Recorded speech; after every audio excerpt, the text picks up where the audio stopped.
Docteur Tazaourt, bonjour. Vous êtes Bonjour. psychiatre, vous travaillez avec des enfants, des adolescents et leurs familles depuis 20 ans. Concernant l'étude réalisée par Astrid sur la solitude des ados de 11 à 16 ans, que pouvez-vous nous dire sur ce sentiment ? La solitude est un sentiment normal, voire même nécessaire à cette période de la vie. L'ado, qui n'est plus un enfant, qui n'est pas encore un adulte, doit se représenter ses choix, ses idéaux, ses valeurs par lui-même et non plus en fonction de ses parents ou du monde des adultes en général. Pour ce faire, il doit se retourner sur lui-même et c'est à ce moment-là qu'il peut rencontrer ce sentiment de solitude.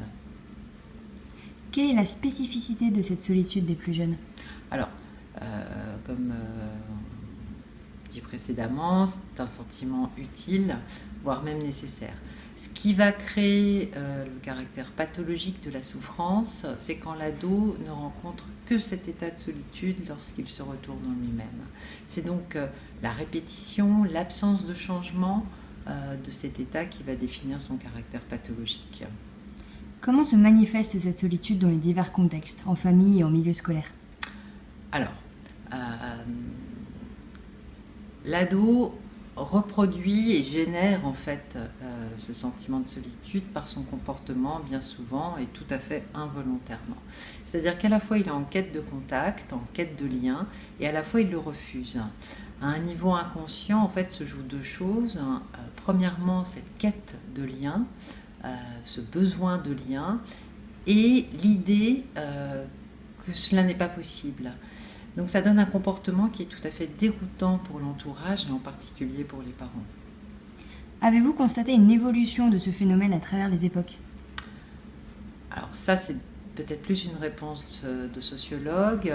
Néanmoins le processus psychique lié à l'adolescence reste le même à travers les époques. Par contre ça va se manifester différemment en fonction de l'environnement, de la culture, des attentes de la société. Peut-être, ce que je dirais sur la société actuelle, c'est que l'ennui, ne rien faire, être seul est perçu tout à fait négativement. Ce n'est plus du tout perçu comme étant source de créativité pour le sujet qui se retrouve face à lui-même et en lui-même. Pour autant, s'il ne faut pas dramatiser toujours ce sentiment de solitude, il ne faut pas non plus le banaliser. Il y a des sujets, des ados pour lesquels c'est une authentique source de souffrance. Merci docteur. Merci.